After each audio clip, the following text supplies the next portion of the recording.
In 1 Samuel 23, David saves the city of Keilah. Philistines attacked Keilah. We're not real sure why. The scriptures don't tell us.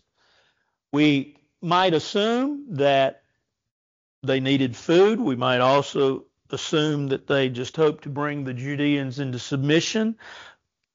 We can assume any of that. We don't know. It really, from our standpoint, it doesn't matter. But they had attacked them, and David inquired of the Lord. David prayed about what he should do. Should he go and fight the Philistines? And God tells him to go. But David tells, I guess it doesn't really say, but this makes sense, of course. David tells his men, hey, we're going. And they said, nah, we're not going. And so they were afraid. And so David inquires the Lord again. And the Lord says, go. And so they went. They went down. As it says in verse 6, it happened that Abiathar, the son of Ahimelech, fled to David at Keilah, that he went down with an ephod in his hand. And Saul was told that David had gone to Keilah. So Saul said, God has delivered him into my hand, for he has shut himself in by entering a town that has gates and bars. Then Saul called all the people together for war, to go down to Keilah to besiege David and his men. Now that's where we ended last week. So when verse 9 beginning, when David knew that Saul plotted evil against him, he said to Abiathar the priest, bring the ephod here.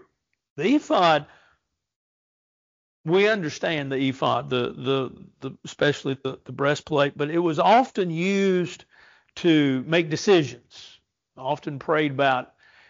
It's believed for some that the ephod contained the Urim and the Thummim. Now you've heard of that probably before.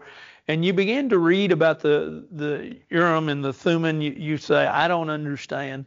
But the easiest way I know to explain it, because this is the way I basically understand it, is that the Urim and the Thummim were oftentimes placed within the ephod, and you would ask them a question, sort of like you would ask, remember the magic 8 balls? You would ask them a question, shake it, turn it over, and it'd give you an answer. Well, then you'd pull out, depending upon which stone you pulled out was the answer that you received. And so a lot of times they wanted the ephod there with them because they felt like that was the presence of God and they could pray, and then also because the Urim and the Thummim was with it. But nevertheless, they asked for the ephod. And so David said, O Lord God of Israel, your servant has certainly heard that Saul seeks to come to Keilah to destroy the city for my sake. Will the men of Keilah deliver me into his hand? Will Saul come down as your servant has heard, O Lord God of Israel? I pray, tell your servant. David's asking God, hey, Saul's coming, and he's going to come to Keilah. And when he comes to Keilah, he's coming really for no other reason than because of me.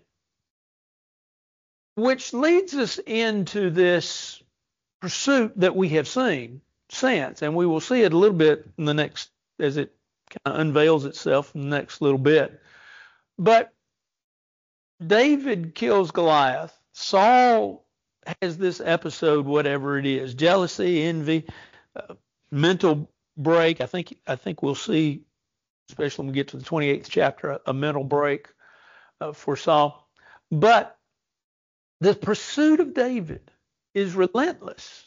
And the pursuit of David really, you ask yourself why, and I don't think there's an answer, to be honest, or at least a complete answer. There's a lot of surmising and possibilities that we can come up with.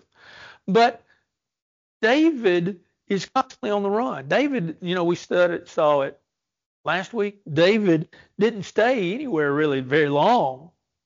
He had some 600 soldiers with him, 600 men with him. By the time we get to 1 Samuel 30, he not only has his 600 men with him, but he has their families were with him as well. And so he had a lot on his shoulders. But this pursuit by Saul had to weigh heavily upon him. And he says, Lord, when he comes to Keilah, he's just coming to destroy the city because of me. And so God, is he coming? But not only is he coming, what will he do with me? And so the Lord said, he will come down. Now, can you imagine receiving that message from God? God, is he coming? He's coming.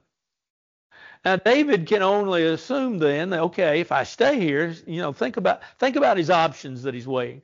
If I stay here, Saul's going to be after me. Saul's going to want to kill me. If I run, then am I deserting a town in which I've saved?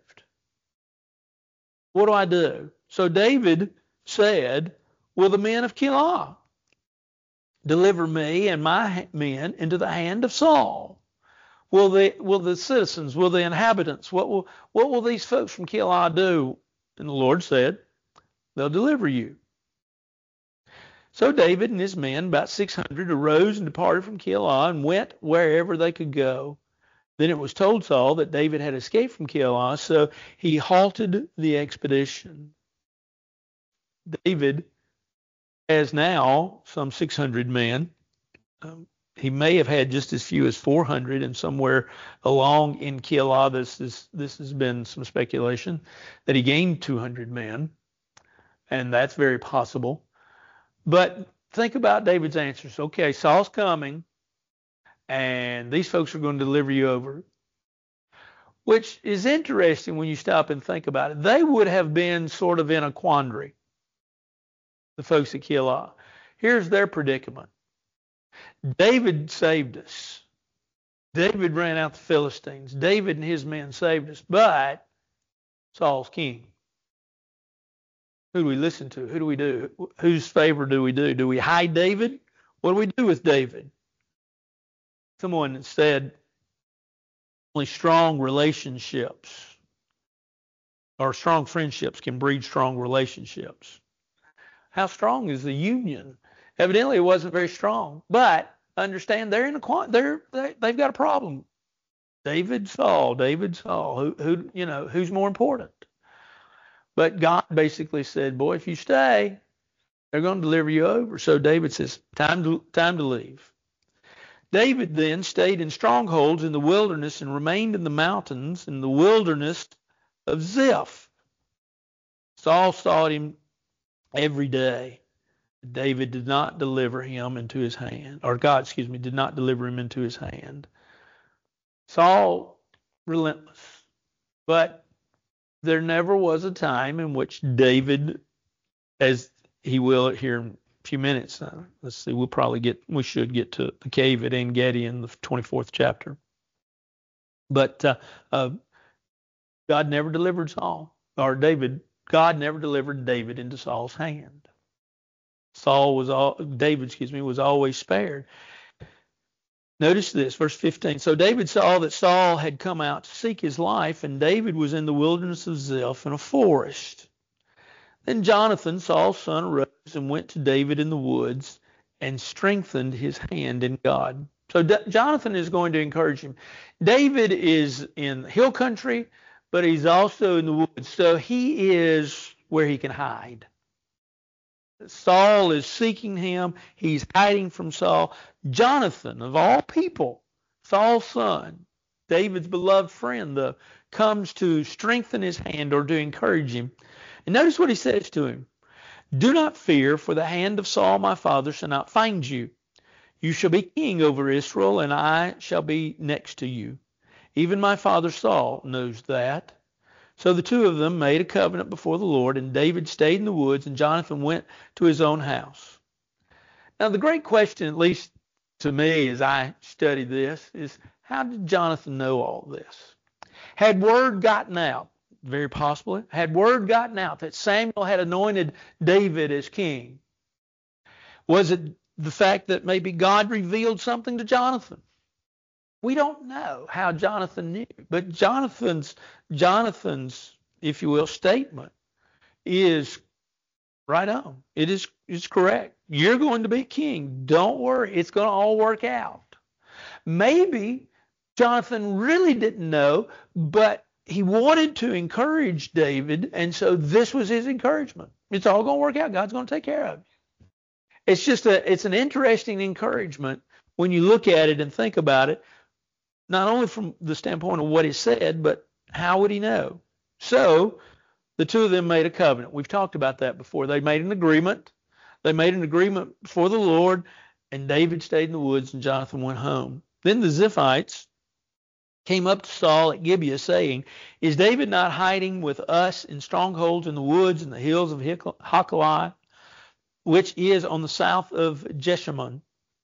Now, therefore, O king, come down, according to all the desires of your soul, come down, and our part shall be to deliver him to the king's hand." The Ziphites were, what we find out, were enemies of David.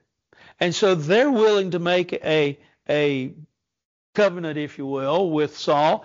Come on down, Saul. Come on. He's in the area. David's in the area. Come on down. And what we will do is we'll deliver him to you. We'll turn him over to you. We'll catch him. We'll catch him. We can do it. We know where he is. We've got a lot of spies out, and we know where he is, and we'll catch him and we'll bring him to you. And so Saul said, "Blessed are you of the Lord, for you have compassion on me. Please go and find out for sure and see the place where his hideout is and who has seen him there. For I am told he is very crafty." So Saul says, before I come, why don't y'all go check it out? Sort of do a little reconnaissance mission, if you will. Check it out, see where he is, find out where he is, find out if he's staying there. I've heard he's very crafty. I think Saul already knew that. Saul had been on his tail for quite a while, and he had never caught him. And so, while he may make the statement, "Oh, he's very crafty," he knew that. He was well aware of that. But he says, "Y'all check this out. See, therefore, and take knowledge of all the lurking places where he hides, and come back to me with certainty. And I will go with you, and it shall be, if he is in the land, that I will search for him throughout all the clans of Judah." He says, go find him, and once you find at least the area where he is, I'll go. You can go out with me. I'll go out with you, whatever, however you want to look at it. And we'll go out and we'll find him. And we'll search until we find him. Notice that it says, one of the things that's interesting is that it says right at the last of verse 23, "I will search for him throughout all the clans of Judah." Your version may not have the word clans. That's fine. Another rendition of that Hebrew word is the idea of thousands. We'll search throughout all the thousands of Judah. In other words, I'm ready to make this a diligent, point blank, long, drawn out search. But we will search every nook and cranny, every individual, till we find him. So they arose, went to Ziph before Saul. But David and his men were in the wilderness of Maon, in the plain of the south of Jeshimon. This is, by the way, this is the Dead Sea region. If from a geographical standpoint, if you're trying to figure out where he is, he's in the Dead Sea area. He'll be here in the next chapter. He'll be in En-Gedi, the cave in En-Gedi. We probably know that story a little bit better than some of these others. That is almost midway of the Dead Sea, but that's on the west coast, west side of the Dead Sea. So this is the area where David and is, and where he's hiding, and where Saul is coming to. When Saul and his men went to seek him, they told David. Therefore, he went down to the rock and stayed in the wilderness of Maon. And when Saul heard that, he pursued David in the wilderness of Maon. Then Saul went on one side of the mountain, and David and his men on the other side of the mountain. So David made haste to get away from Saul, for Saul and his men were encircling David and his men to take them. So Saul had laid plans. He's going to circle around him, and he's going to kind of draw then that circle in tight and just basically capture David like a wild animal. But David is using a mountain. Okay, if you're going to come on this side, I'm going to go on the other side. You remember playing as kids around the pole? How you would do that, run around a pole. Try to get caught or not to get caught. Well, that's how David is using the mountain. And David doesn't get caught. He's able to get away. The messengers came to Saul saying, "Hurry and come, for the Philistines have invaded the land." Therefore Saul returned from pursuing David and went against the Philistines. So they called that place the Rock of Escape, or the rock of slippery places. Some versions call it the Rock of Slippery Places. Then David went up from there and dwelt in strongholds at En-gedi. So David is still in the region. It's bigger than we realize, but he's in the region, but Saul can't catch him.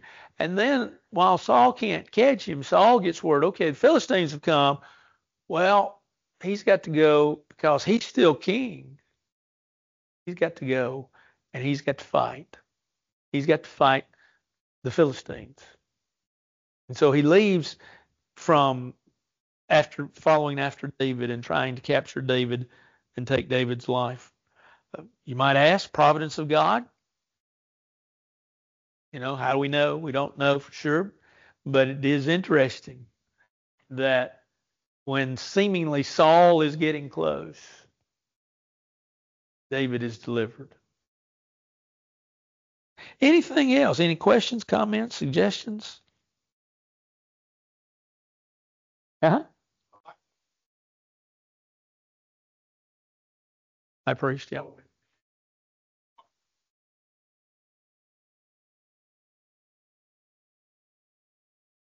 Yeah.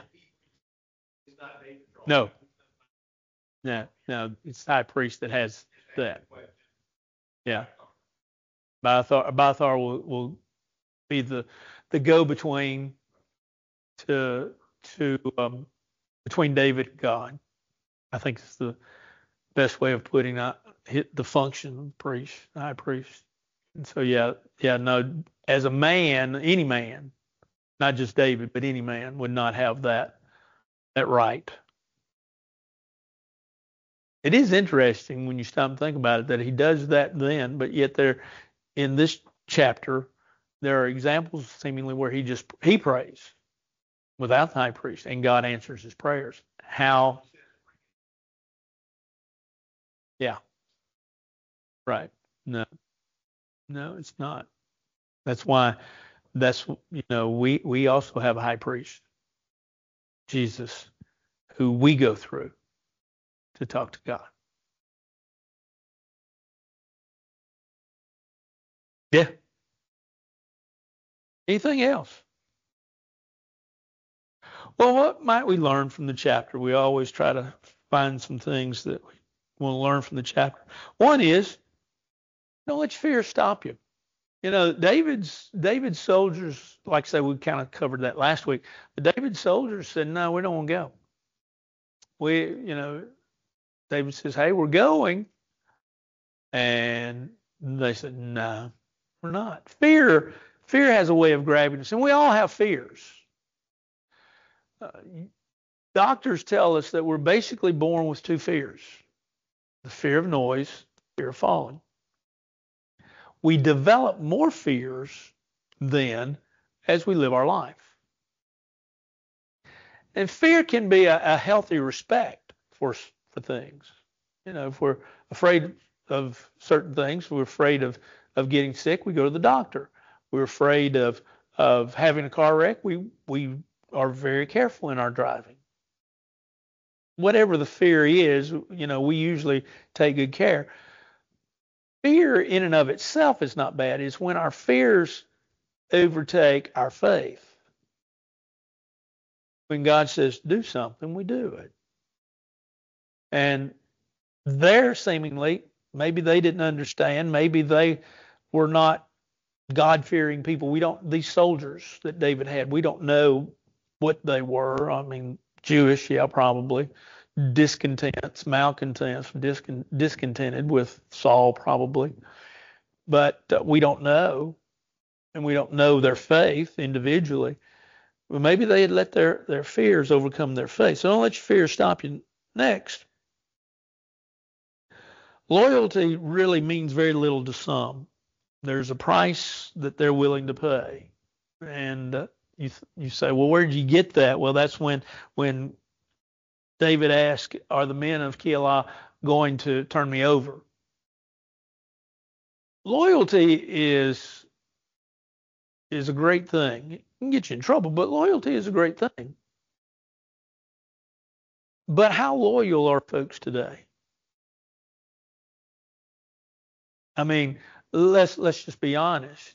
Used to, we would get a particular brand and we would be loyal. I mean, there's a discussion in our household. Did you buy peanut butter? Yes, ma'am. What kind did you get? Now, my answer, what was on sale? The right answer, Jif. My wife's very loyal to Jif. She was raised on Jif, and so it's Jif. My answer is what's on sale. My loyalty is not to a brand. Hers is. Nothing wrong with that. So we eat Jif. Yeah, and that's fine. That's fine. I have no problem with that. But you see, we used to be loyal to products. We used to be loyal. Not anymore. Because what is it? Well, if it gets where we can't afford it or where we just think it's too high and there's something that is just as good that's lower or cheaper, we're going to buy it. You might say, well, how does that equate to people? Well, think about it. We've lost that loyalty to things. Now, we've also lost that loyalty to people. People will sell out one another very quickly. And we need to be careful. The bonds that we make, we need to make sure that we make strong bonds, good bonds, healthy bonds with folks that will be loyal to us. And then I thought another lesson to learn that we all know, but that's before you set out on a major project, ask God, inquire of God. About to do something major. Well, let's spend a little time in prayer. I was going through a file. Go in my office, you'll see, and have 3 filing cabinets, have a lot of files, a lot of stories and things, articles and all that I've gathered through the years. And I was going through the greatest file of all, miscellaneous. That's where you can't figure out where it really needs to go, so you just stick it in miscellaneous. And I got to thinking, I haven't looked at anything in miscellaneous in quite a while. I need to see if there's some things there. Well, I saw a dedication, a church building dedication. It was actually Walnut Street in Dixon in 2007 when they redid their auditorium and built a nice structure there. And they actually had to tear down their old one and then build a new one where their auditorium was. But they had a dedication. And one of the major things there was prayer in their dedication service, which I think is very fitting. And so we're reminded that before we begin and when we end a major project, we should pray. Anything else before we go into the 24th chapter?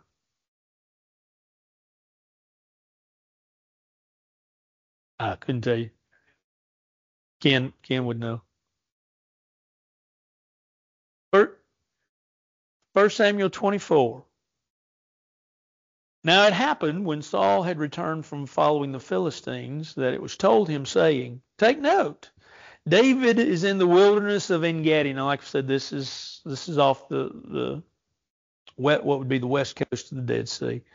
Then Saul took 3,000 chosen men from all of Israel. Now remember, David has 600. Saul takes 3,000. It's sort of like, never mind. It's almost overkill, I guess, probably the best way of putting it. But he went to seek David and his men on the rocks of the wild goats. So he came to the sheepfolds by the road where there was a cave. Saul went in to attend to his needs. David and his men were staying in the recesses of the cave. You know the picture because you know this story. I'm going to point out a couple of things which may be not as familiar with. Notice that when they're in a mountainous region, but there's a lot of different caves to go in, and there are what they call sheepfolds, which are caves, But a sheepfold, what a shepherd would often do is put the sheep into this cave in the evenings and night. And a sheepfold, excuse me, in front of the door would be lined with rocks. And then there would be just a small exit, if you will, gate for the sheep to get out of. The shepherd would then lie in front of that opening, that gate. And so you might have a wide opening with regards to the cave, but because the shepherds, not just one, but the shepherds, they would have built this wall where the sheep could not get out, and they wouldn't get out or couldn't get out unless they walked on the shepherd, and they wouldn't do that, by the way.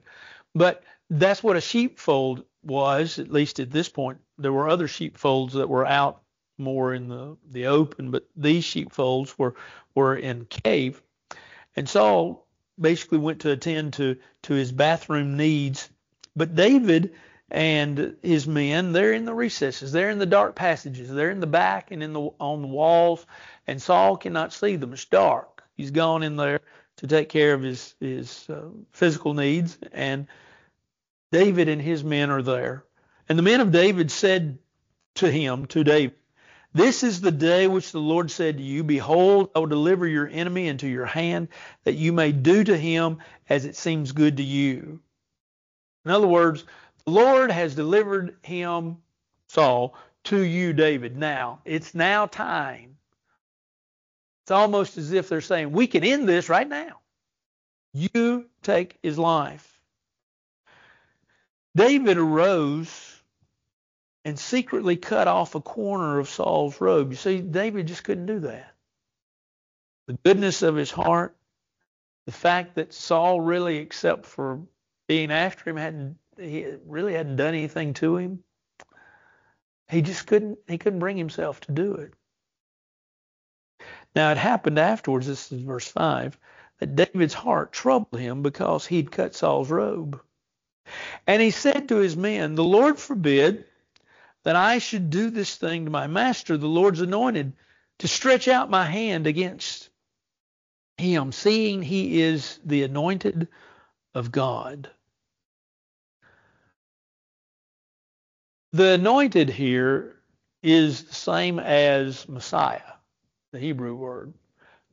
That's part of my sermon Sunday, but understand that David is basically saying, when you say anointed, it's the idea of God chosen. He says, you got to remember, Saul is God's anointed. He's God's set apart or consecrated one. So David restrained his servants. The word restrain there is interesting. Literally, the word restrain there means he tore them in two. He restrained his servants with these words. In other words, they're probably ready to get this over with. They're also soldiers. They're fighting men. They understand the idea of a fight and not the idea of an easy conscience and letting the man off. And so while they're torn up, they did not allow them to rise against Saul, and Saul got up from the cave and went on his way. Saul, you could say, Saul really returned good for evil. Now, that's hard to do, but that's what God expects of us, to return good for evil. And so David is a great example here of when you need to return good for evil. Look at David. David did. What was it about David? You might say, well, it was his conscience. It was his heart. Yeah, probably. He's still somewhat young. He's probably a whole lot harder from the standpoint because he's been fleeing from Saul all this time. He's a little bit harder of heart than what he was when we first saw him as a shepherd boy. But he still has a certain amount of respect for Saul. I can't do this. I can't do this. Notice what he says, can't do this to the Lord's anointed. So David arose, verse 8, afterward, went out of the cave, called out to Saul, saying, "My Lord the king." And when Saul looked behind him, David stooped with his face to the earth and bowed down. Sign of respect. Go back to the book of 1 Kings. The first chapter, you see this action taken. He calls out to the king.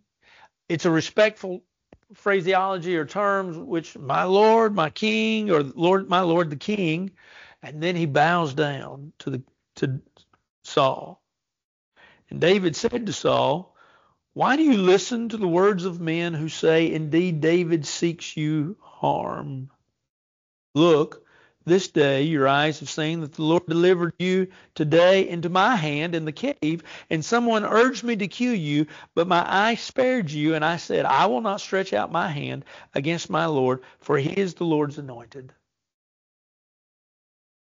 He says, I want you to know something. I could have killed you. I had some that wanted me to kill you, but I didn't. I could not stretch out my hand against what the Lord had chosen to do. It reminds us, and we ask ourselves the question, really, who influences us? Because what does he ask Saul? He says, why are you listening to the people that are telling you things that aren't true? You ever had folks, I think we've talked about this before, that give a false report on you to others? Probably a lot of us have. Well, what do you do with them? How do you treat them? Do you try to get revenge, or you try to be like the example of David, do good for evil? Do you do evil for evil or good for evil? I mean, that's sort of the question. But how do who do you listen to? Who's influenced you? That's a great question. David is saying, Saul, you're listening to the wrong people. You're listening to the wrong people. You need to be careful who you listen to. Yeah, in many ways, it reminds us of Rehoboam in 1 Kings. Sure does. He says, moreover, my father, see the corner of your robe in my hand. For in that I cut off the corner of your robe and do not kill you, know and see that there is neither evil nor rebellion in my hand, and I have not sinned against you. Yet you hunt my life to take it. He says, my father. How was he able to say that? Who had he married? Saul's daughter. So he was his father-in-law, wasn't he? It's probably more of a standpoint, a sense of respect than father-in-law.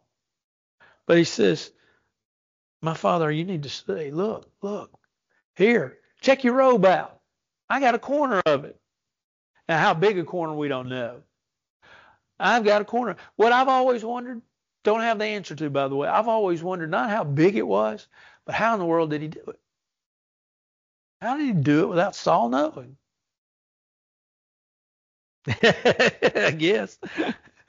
So needless to say, he says, look. He said, I didn't kill you. And as he says that, he says, I've not sinned against you. I haven't done anything against you. Why are you after me? I haven't done anything against you, yet you're hunting me to take my life. Let the Lord judge between you and me, and let the Lord avenge me on you, but my hand shall not be against you.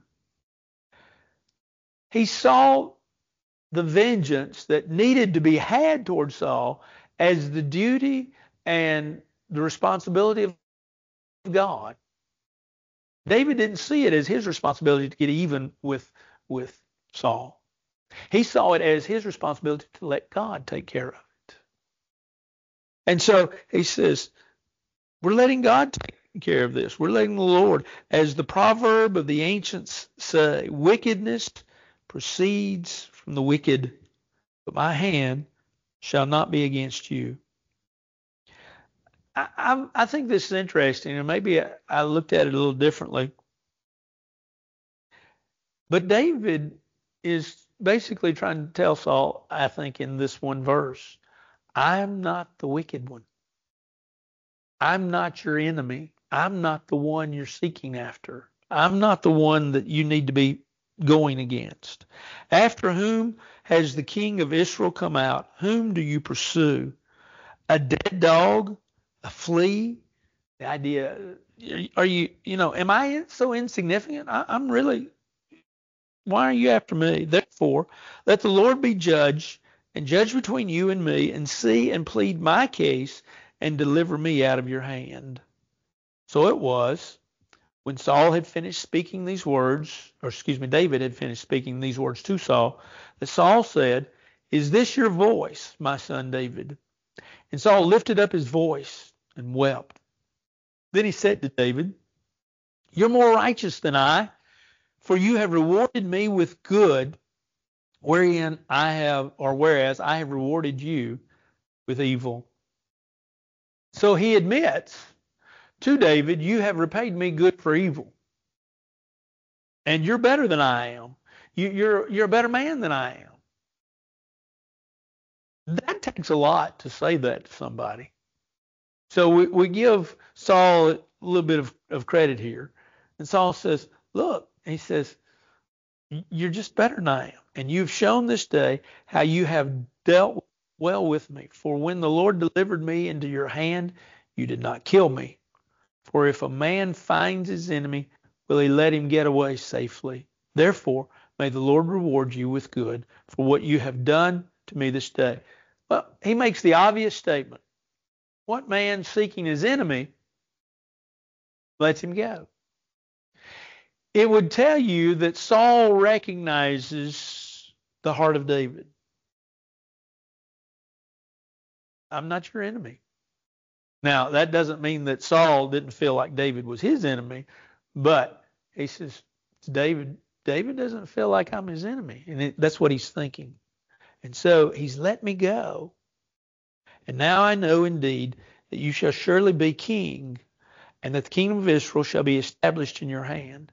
See, this would allow us to believe that in last chapter where Jonathan came and encouraged David, that somehow word had gotten out, that Samuel had anointed David as king, and it was known that David was next. This could have been the reason why Saul was after him. Might have been. Don't know for sure. But nevertheless, he says, now I know you're going to be king, and the kingdom of Israel shall be established in your hand. Therefore, swear now to me by the Lord. In other words, take an oath that you will not cut off my descendants after me, and that you will not destroy my name from my father's house. So he asked for preservation of himself and his family. In other words, don't cut me off. Don't cut my descendants off. Don't destroy my name. So David swore to Saul, and Saul went home. But David and his men went up to the stronghold. So David wasn't convinced. Saul may still be after me. But also, David would go back to his stronghold not only because Saul might still be after him, but what else? Nowhere else to go, right? I mean, where's home? He's been away from home for a long time. And we don't know exactly how long because chronology here doesn't help us any, but it gives us an idea of the fact that, where else could he go? But probably also he's not convinced that Saul's through with him. And he's not, sadly. But nevertheless, it would seem as if, he's saying, okay, I give up. Anything else in this chapter? Well, here's 3 great lessons that we could learn from this chapter. First of all, be careful who you listen to. Much gossip and false information goes out from people. And people make up stories. They think they know, but they don't. I'm sure you've heard the story of a man that was seen out in town. He was seen out in town with another lady. And one lady that saw him, that knew him from church, says to the other lady, said, "See him? Yeah. That's his 3rd wife." Bird, yes. Can't stay away from the ladies. He's a ladies' man. And so that news then spread through the church. He found out about it. He found out where it originally came from. The two ladies that he had seen in the store while he was with another lady. He went to the lady and he says, ma'am, he says, I want you to know some things. What's that? I'm not a ladies' man. I think ladies are wonderful, but I do not convert around and do things with ladies. I also want you to know that lady that I was with was my sister, and she was in town for a few days. And the third thing I want you to know is I have never been married before, so that is not my third wife. I haven't had any. Gossip gets around, word gets around, and we need to be very careful of. I had a man once tell me something about somebody, and I listened to him, and when he finished, I asked him, I said, how do you know that? Well, I just know. And I said, if your story is correct, everything that happened in their home behind closed doors. And unless they told you, there's no way under God's sun that you would know the story. He didn't like what I had to say, and he left rather quickly. You got to stop these things. I'm sort of like the guy that had gotten run over by a train, and he was in his brother's kitchen, and they were conversing, having a good time, and all of a sudden the tea kettle went off, and he took the rolling pin and smashed the tea kettle into all kinds of pieces. And he says, man, you got to kill those things before they get grown. And y'all figure that out tonight. About midnight, you'll laugh on that one. But be careful. Be careful who you listen to. Be sure and return good for evil. Romans 12, we've talked about that before, beginning in verse 17. Use kindness. Kill people with kindness. And then, of course, patience. And we need patience. If you think about David's life, one of the great things that he needed was patience with people, patience in life situations, and he needed patience with God. And I think he had all of that, but it reminds us that sometimes to get it all to work out, we've just got to wait, and we've got to be patient. Anything else? Well, all right. We will begin then the 25th chapter next week. We will look at David and the wife of Nabal. It's an interesting story. It's one of those that you go, wait a minute. David was not sinless, and we will find that out next week. And also, though, there's a sense of culture there. Anything else? Well, let's bow for a word of prayer. Our Father in heaven, we're so thankful for this day, for the opportunity that we have to study your word, for the story of David and Saul, learning that we need to be people that return good for evil, that we need to be careful who we listen to, and that we need to be folks that are patient in all of life's circumstances. We ask that you watch over us, that you bless us and keep us. Be with those that are not here tonight for whatever reason they're not here. We ask that you bless them, that they'll also want to be with us again next week, that they'll want to spend time in a study of word in person so that we can enjoy the fellowship one with another and be encouraged by them in their presence. We ask that you watch over us, that you bless us and keep us and hold us as we hold to you. For this is our prayer in Christ's name. Amen. Y'all have a great, great week. Thank y'all.